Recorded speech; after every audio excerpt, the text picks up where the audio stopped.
saya minta kepada hakim dan jaksa untuk berhati-hati, karena semua fakta mereka yang mendalimi ulama itu kalau tidak sakit ya menemui bencana dengan cara yang hina ya.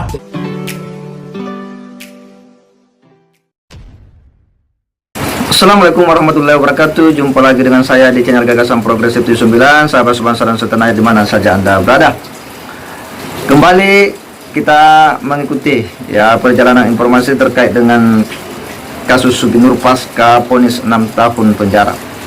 Ada hal yang menurut kita ini cukup menarik kita ulas ya. Kenapa? Karena ini pernyataan dari salah seorang saksi ahli yang pernah dihadirkan pada sidang Sugi Nur, yakni Dr. Taufik ya kalau tidak salah. Dia adalah ahli pidana yang dihadirkan oleh pihak Sugi Nur memberikan keterangan di sidang Sugi Nur.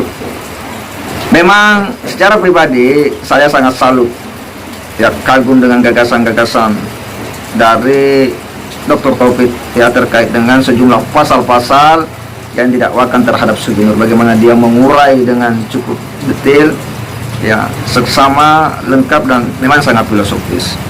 Tetapi ada hal yang kemudian janggal menurut saya ya, respon Dr. Taufik ini pasca Sugi Nur itu divonis 6 tahun penjara. Responnya ini menurut saya ini kemudian membuat kita menjadi tidak simpati ketika dia mengatakan bahwa hakim agar berhati-hati karena tidak sedikit dari hakim yang kemudian memberikan vonis ya terkait dengan kasus-kasus yang mirip dengan Sugi Nur ini, kemudian dia ya dapat musibah, sakit ya, yang itu menurutnya tidak wajar. Itu kan sebuah pernyataan yang menurut kita kurang tepat ya disampaikan, apalagi seorang intelektual ya. Memang menurutnya bahwa Dr. Taufik ini sejumlah kesaksian-kesaksiannya itu tidak diakomodir oleh majelis hakim dalam memberikan putusan. Ya itu menurut dia ya, itu menurut dia bahwa dia ya memberi kesaksian tetapi keterangan tapi tidak dijadikan dasar pertimbangan hakim untuk memberikan putusan. Apakah benar itu atau tidak? Ya, tapi untuk lebih jelasnya kita simak dulu bagaimana pernyataan daripada Dr. Taufik. Mari kita simak dulu sama-sama. Terus saya akan menganalisa dari sisi pertimbangan hukum ya, bahwa hakim hanya mengkonstatir dari pernyataan salah satu ahli, Andika ya, sementara ahli yang lain termasuk saya yang ada di sana memberikan keterangan dengan referensi yang begitu banyak tidak dijadikan pertimbangan. Dan ini sebuah apa namanya diaroma buruk. Kenapa saya bilang diaroma buruk? Ini sebuah etalase hukum yang disajikan dengan penyajian yang sangat buruk. Kenapa? Di dalam sejarahnya Hock itu tidak pernah ada yang dituntut lebih dari 6 tahun. Ini dituntut 10 tahun dan vonisnya 6 tahun. Ratna Sarumpait yang terbukti saja dia habis operasi plastik tapi mengaku-ngaku dianiaya oleh petugas keamanan, hanya dituntut 3 tahun dan divonis 2 tahun. Jadi dari fakta-fakta ini menunjukkan kepada kita dari awal saya sudah bilang ini pesanan. Pertama saya sebut pesanan, kenapa? Awalnya didakwanya bukan pasal menyebar hoax ya.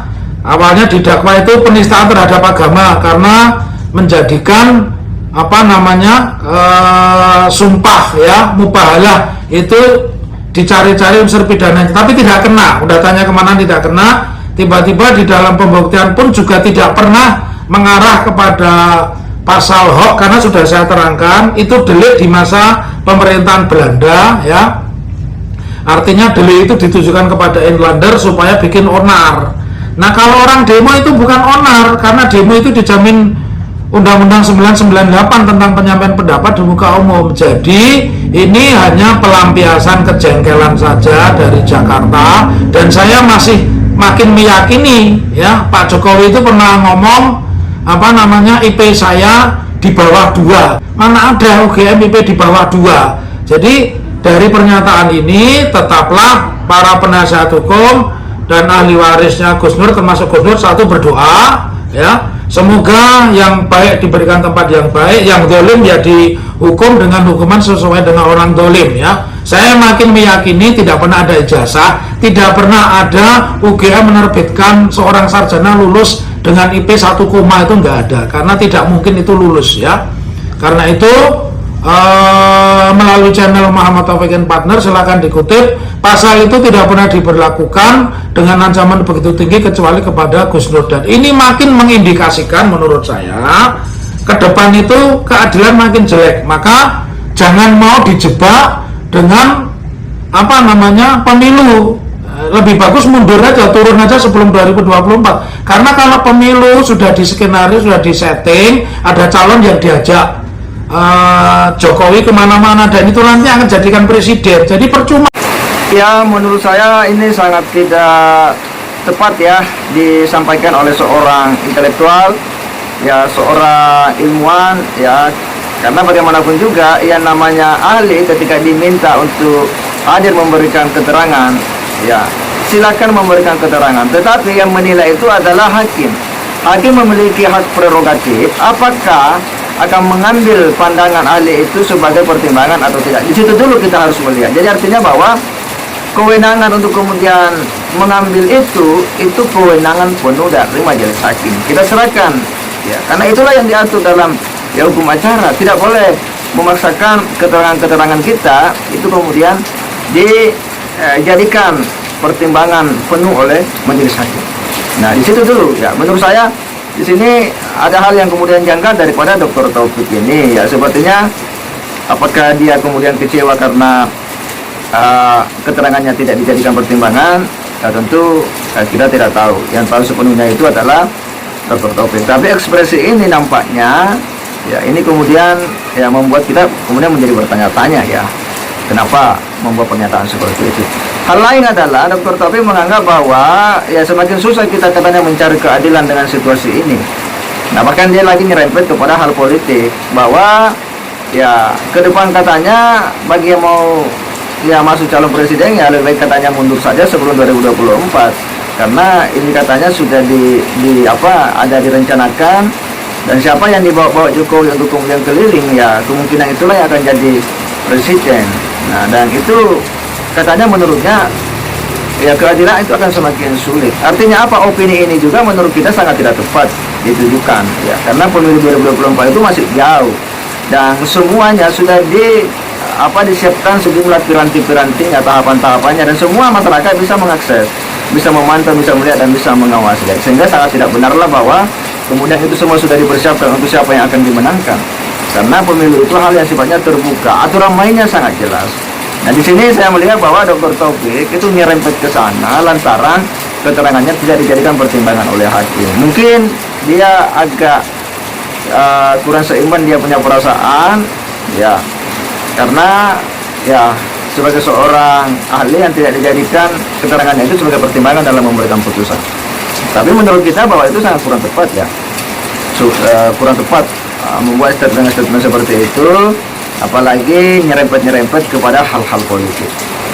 Tentu kita akan lebih simpati ketika seorang ilmuwan itu ya menyampaikan ya responnya itu secara lebih elegan ya, sesuai dengan norma aturan main di persidangan, bahwa keterangan ahli itu yang menilai adalah hakim, majelis hakim, dan majelis hakim itu memberikan putusan berdasarkan dua alat bukti untuk kemudian membangun keyakinannya. Dan kita harus percaya karena hakim itu adalah orang yang memang sudah diseleksi ya, sudah diverifikasi untuk kemudian menjadi hakim, dan lembaga peradilan adalah lembaga yang memutus perkara. Kita harus yakini dulu di situ, sebab jika tidak maka tentu akan mengacaukan ya sistem bernegara kita, sistem penegakan hukum kita. Nah, saya kira ini penting bagi kita menilai. Secara pribadi saya kagum dengan argumen-argumen hukum dari Dr. Taufik ya, dalam saya itu betul ya, dia memang sangat hebat, cerdas ya, sistematis dan struktur dia punya penyampaian ya pandangan-pandangannya. Tetapi soal apakah kemudian itu menjadikan pertimbangan hakim ya, saya kira ini menjadi kewenangan hakim, dan kita tidak boleh membuat stigma-stigma buruk ya terhadap majelis hakim, apalagi menakut-nakuti bahwa banyak orang kemudian tersiksa ya dengan sejumlah peristiwa-peristiwa yang sangat tidak wajar. Saya kira itu hal yang harus kita jauhkan. Saya kira demikian. Wassalamualaikum warahmatullahi wabarakatuh.